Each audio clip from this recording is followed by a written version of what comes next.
our players who have fought really hard to get to this spot.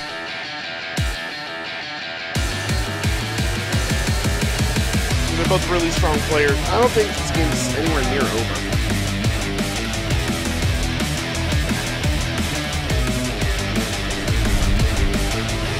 We are ready to get this match underway. Hello and welcome back to War Machine Weekend 2014 here in St. Louis, Missouri.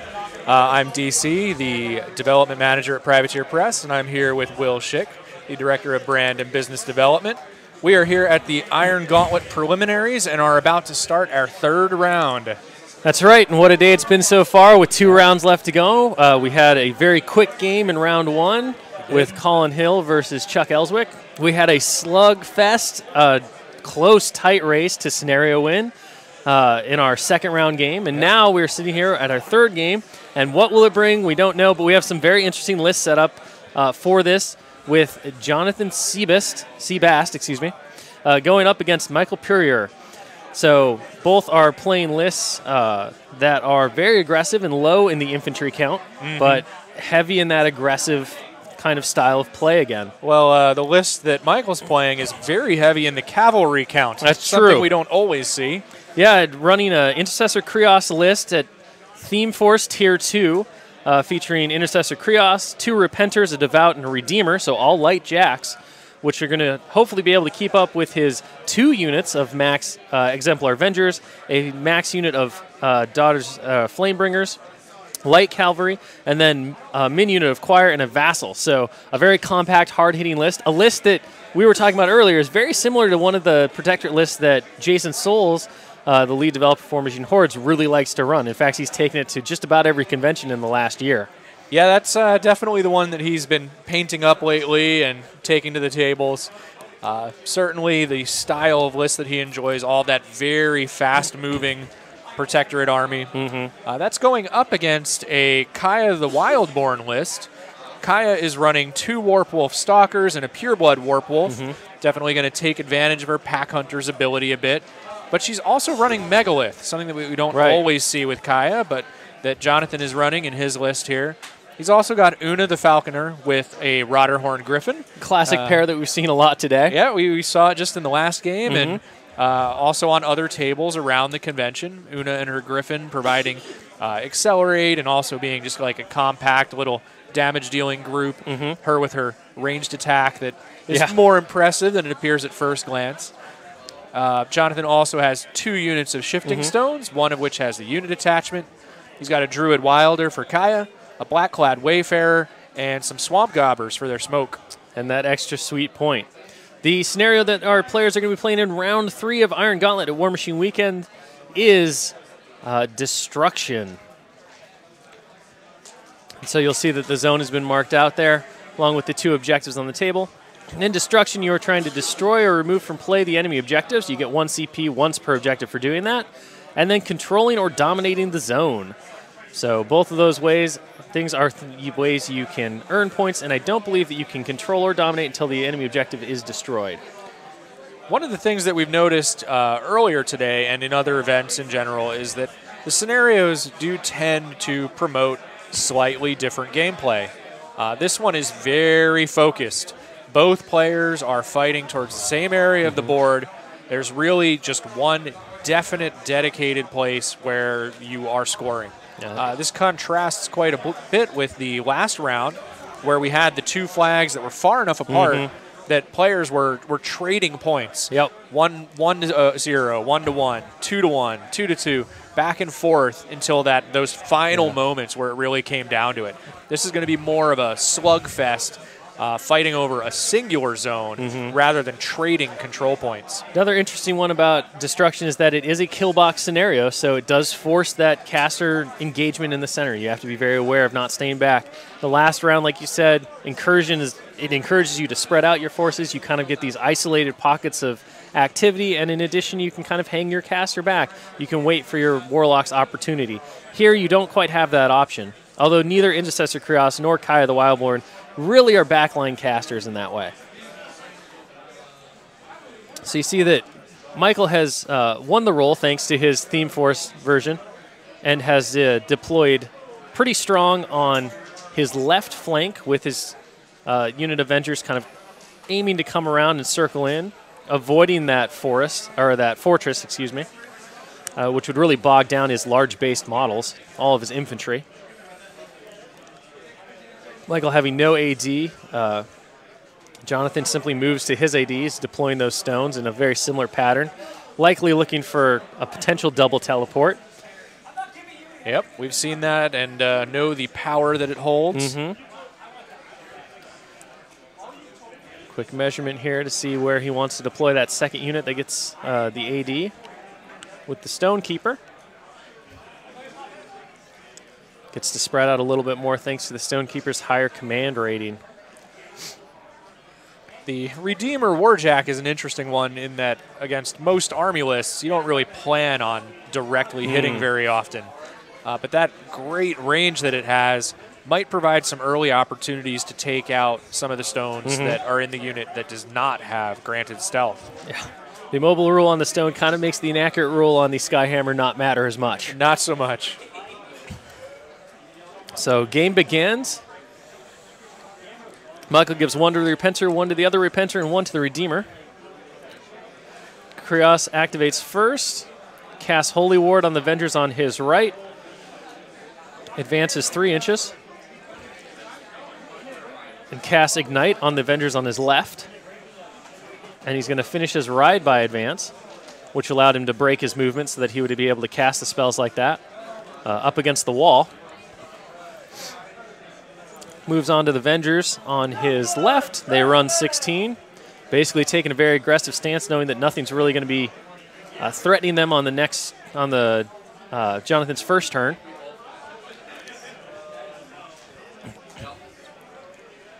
Michael asked about the -2 speed thing. Yep, Spirit Fang. Spirit Fang. Great spell, but really not for units of cavalry. No. It's a nice way to stop an opposing heavy Warjack or Warbeast, possibly even a Gargantuan or Colossal. But you do need to damage the target with your POW 12 in order to trigger the Spirit Fang. And then it gives you -2 speed and defense for that one particular target for a round. You see the Redeemer running forward, the Devout advancing up next to Krios, not having a focus with which to run. The Vassal of Menoth running forward to make sure that he's going to be within good ancillary or enliven range next turn. Also grabbing some cover from that linear obstacle there. See the other unit Avengers doing pretty much the same thing their sister unit did, running right across the flanks, feeling fairly safe from Jonathan's forces on the next turn, and putting themselves in great position to be able to encircle and flank Jonathan's forces as they go towards the center. So pretty typical and overall properly aggressive move on an all-cav War Machine army here. Getting right up the center, using your greater mobility to force your opponent's hand, either keeping him back and ceding the initiative and the zone to you, which you can't really afford in this game. Michael's not going to have problems taking out those objectives with the Avengers charges. Well, even though he has a fairly low model count relative to some of the armies, Michael's cavalry army here has a lot of presence. You're really able to get your guys where they need to be, bring your combat to bear with your impact attacks and the cavalry charge bonus and ride-by attacks, or in the case of the light cavalry, their 3 initial attacks. They've really got a lot of attack coverage against a very small opposing army.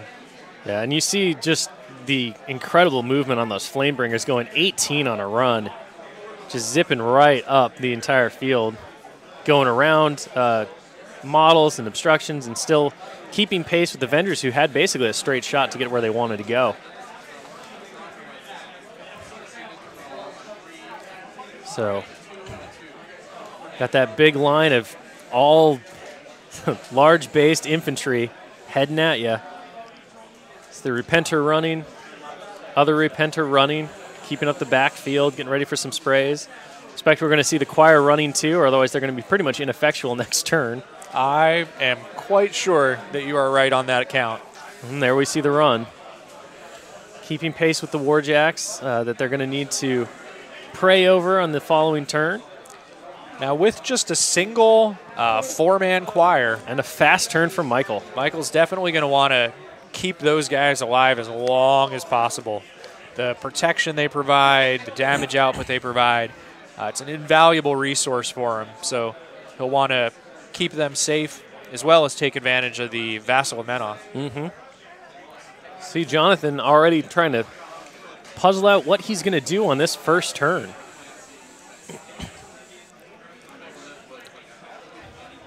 Starting out here by, I think, just measuring Kaya's control for the moment.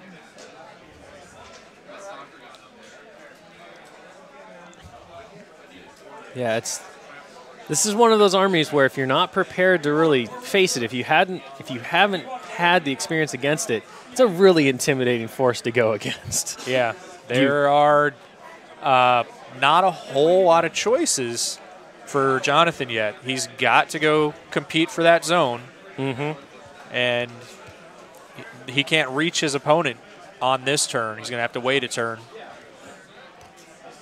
Like you said, with the low model count that this Kaya list has, with a lot of heavy hitting war beasts and no real infantry to speak of, concentrating his force properly is going to be difficult.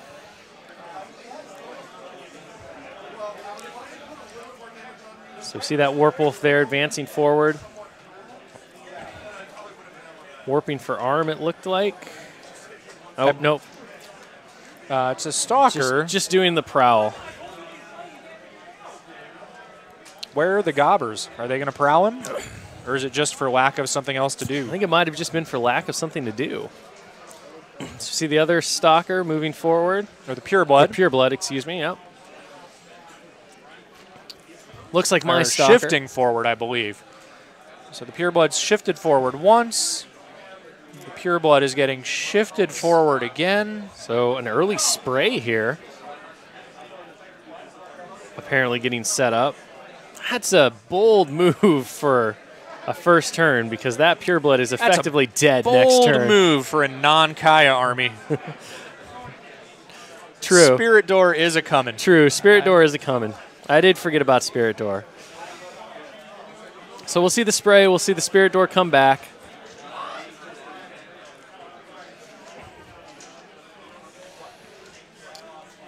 So stone form, excuse me, on the Stone Keeper. Yep.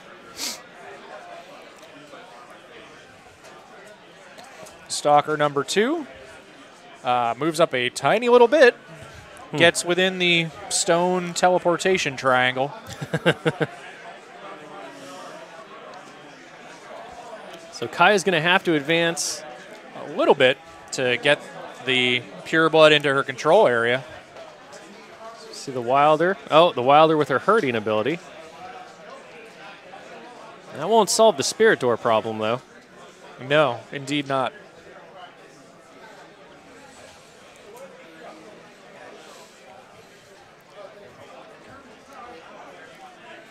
So the Pureblood unable to move, now going to make his spray.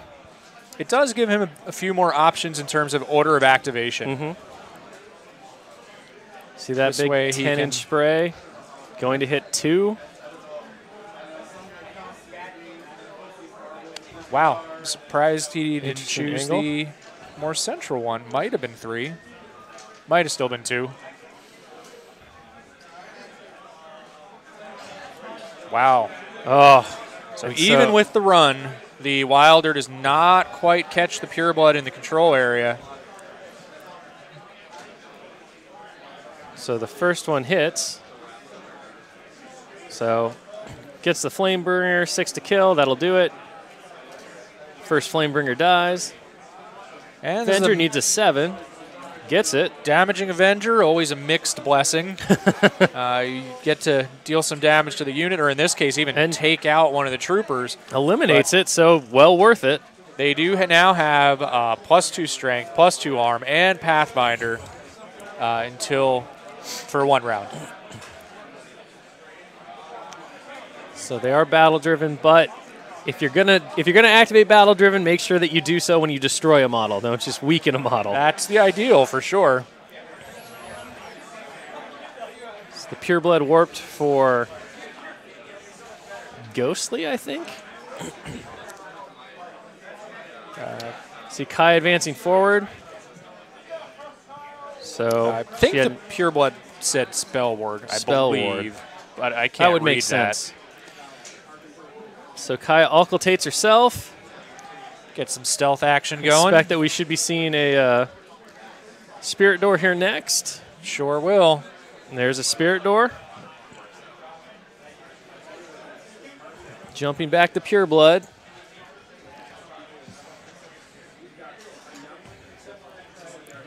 Now, with where the Redeemer is it going to be in position and have line of sight to take out one of those stones to limit this trick in the future? Mm-hmm. So it was spell warded. Jonathan did remind Mike of that. See Una going next. He's going to advance. Well out of range to start throwing birds around. She casts Watcher so that her Griffin can protect her a bit.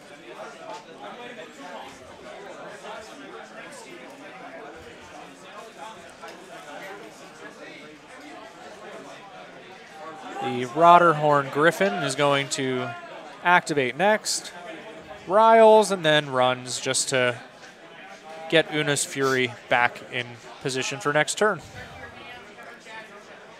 We're down to just the Swamp Gobbers, Megalith, and the Blackcloud Wayfarer. Oh, and yeah, I believe that's it. That is the last of it. Activating Megalith next. Soon we'll see Megalith advance forward and probably use his Undergrowth Animus. Yep, he uses his Animus.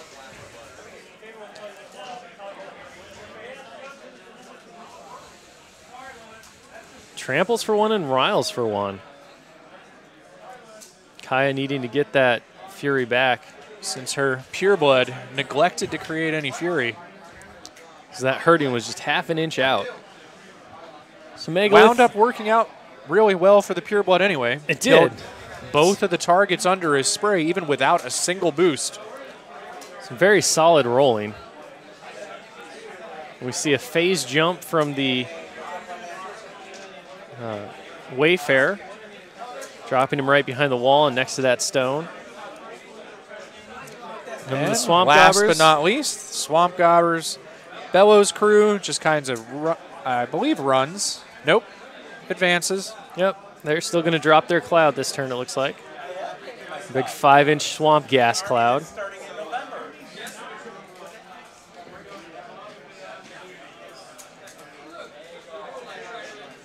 So we get concealment on some of these models in this area.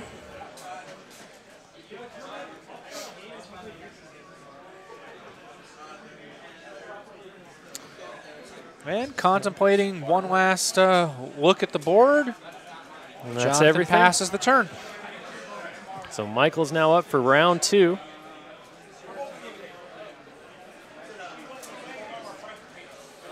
So Mike is asking for clarification on Watcher, making sure that's the individual model. So Ignite goes away. He's deciding if he's going to keep his other upkeep in play on the other unit Avengers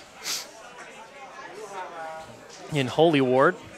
So upkeeps Holy Ward, gives 3 to the Redeemer, so I think we are going to see some shots on that stone.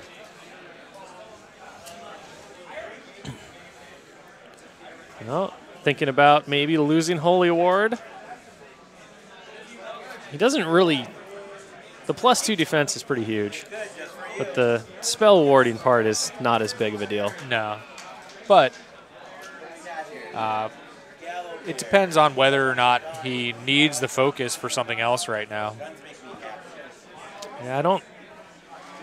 So we see he does upkeep Holy Ward, puts 3 on the Redeemer, keeps the rest for Krios. Avengers activate with Holy Ward.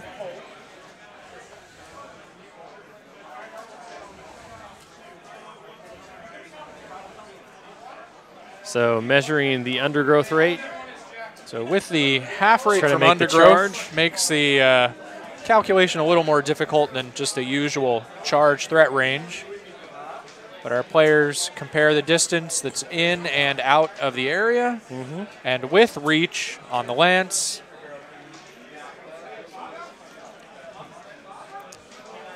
Turns out to be just outside, I believe. The rest of them run.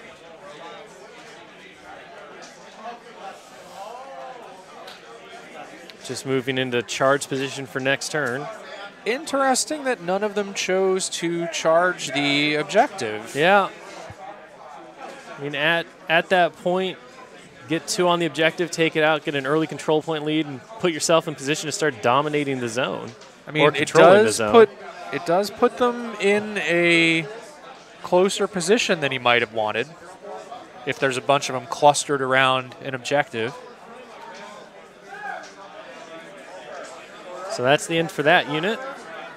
Not getting the charge attack off and not activating Watcher, it looks like. Michael considering his... See the Flamebringers going next. They're going to charge the stone. So he's got 12 inches on the charge. Looks good from here. Yeah, looks like that's going to be within half.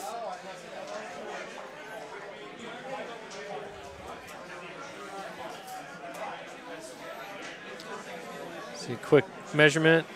Checking line of sight with the tape measure there. Making sure he can cut that because he can't go through the objective. It's going to be close. They might want to call the judge to verify. So there's the laser. I'm going to take a look at this line really quick to make sure that he can do it. Looks good. Yeah, the line. Judge does agree that it looks good.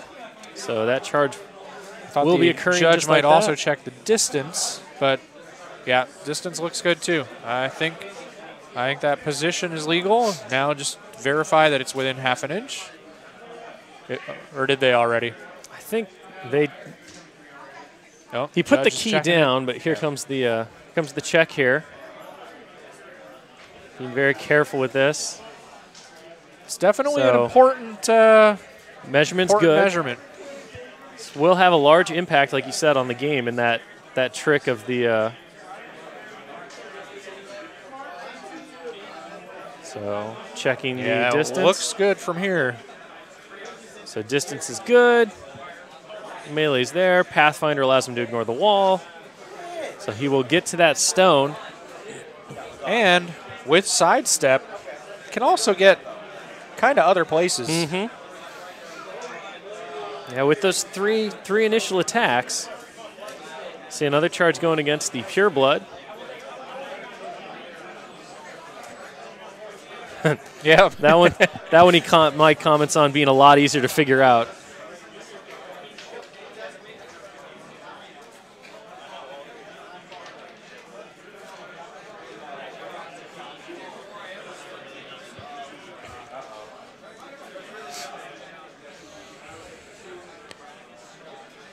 Mike playing very carefully, making sure that his positions are all legal before moving the models, because then after the fact it's difficult to Reset.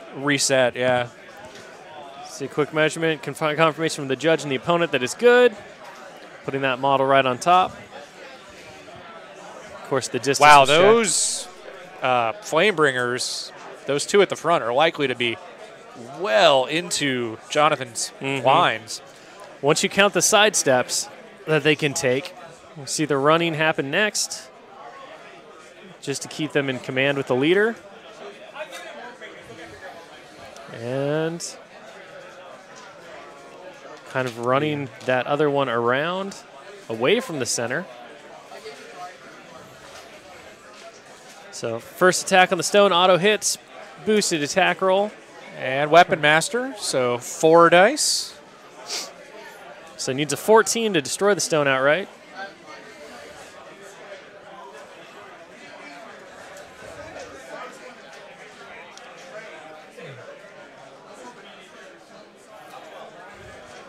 So he swings on the stone engages again. the stalker. Hits the stone a second time. Not enough. And the mount. And the mount deals at 3.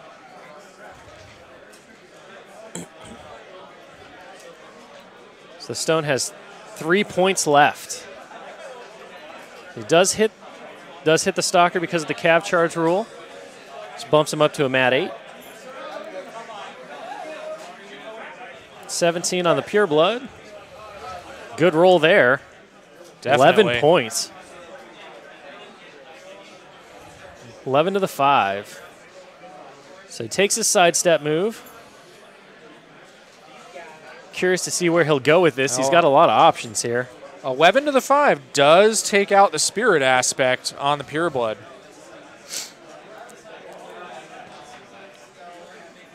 So checks his command, sees that he's still good.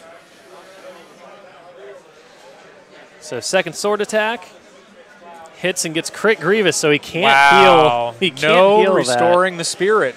Not next turn. So 1 more point to the 2. Doesn't sidestep attacks. Another great roll.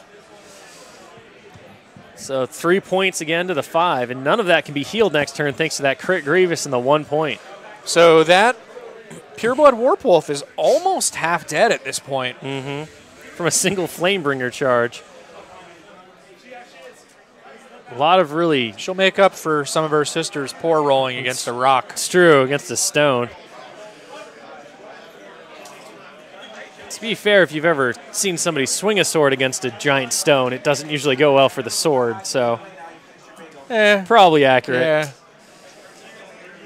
So we see Hymn of Battle being used by the choir on the jack, or on the jacks. Krios moves out of the kill box by advancing forward.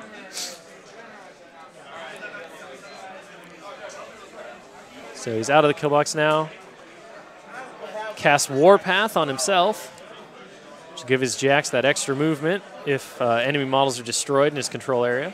We've seen Warpath used to good effect today by the circle.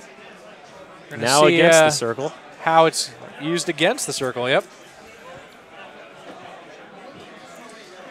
So we see the Redeemer shooting the stone furthest back. I think I heard about this somewhere. Choice of target, seeing if he can see it. Well, because the green stone has stealth, he can see straight through it. So 16 to that stone. Yep, definitely good. He needs not ones to hit, so he does on a 4. 14, 5 points. 4 off does 5 points. Just enough. So dice off 10, boosting on the other stone with stealth. No. So he buys 1 more shot.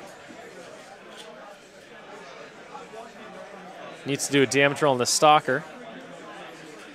Pow 6, nothing. Not surprising. 8 with the choir, but still, yeah. So last rocket shot, trying to determine where to go. He's going to shoot Una. Wow. Way over there. So yeah, checks the line sure of sight. can. Got Sees a her line. over the wall. Needs boxcars and misses. Goes to the 4, 6 inches.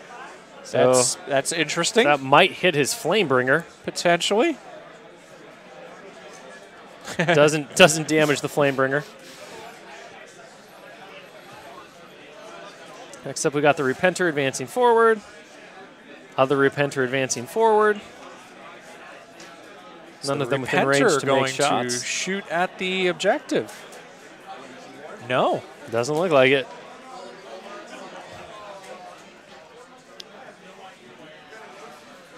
Got the other Avengers that were battle-driven, running effectively at this point. Not all that far. Kind of using them as a second line here. I did expect them to go farther back, however. Spreading them out pretty far, too. Although, doesn't have too much to worry about from that leader getting destroyed. And Vassal advances, and that's the end of it. So So he needs to do the Vassal. It was the Devout that he activated last, so now just the Vassal and done. Vassal ancillary attacks, targets Uno with the Redeemer, misses, goes 3-4 inches. Trying to figure out what that's going to hit. Not an overly useful deviation for him. No, not at all. So there's the template.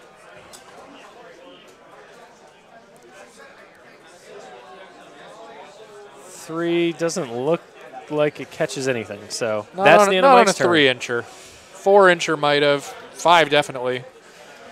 Although clipping Avenger with blast damage isn't usually going to do much anyway. Jonathan leeching up his Fury. I mean, we know effectively what Jonathan's hoping for here is to get that double teleport assassination kill we saw in round 1 today that Colin managed to pull off against Chuck. Because this scenario has the kill box rules, it's a safe bet that your opponent's going to have to advance forward. How effective that's going to be, though, based on Mike, and we know one of his common opponents is a circle player as well, and Will Pagani. He's likely seen the double teleport a lot. Oh, yeah. And is likely and now it's only a single teleport. It is only a single teleport now. Single teleport that does not have the rear Warp Wolf Stalker in it anymore. But does still have the Pure Blood and maybe 1 Stalker?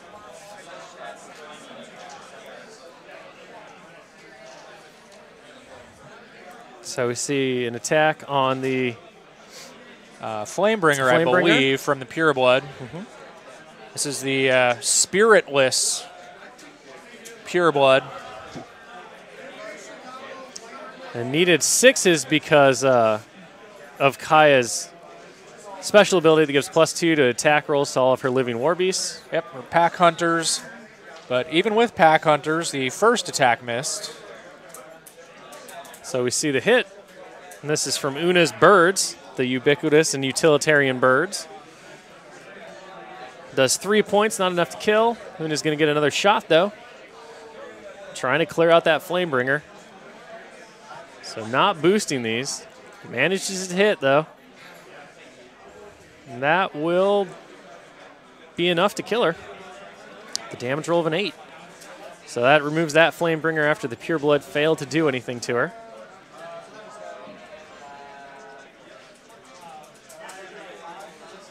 So Jonathan considering his next activation here. Surprised he didn't use the last bird on the Avengers. See Warping for strength, Pure Blood activating forward. That rear Pure Blood that can no longer double teleport.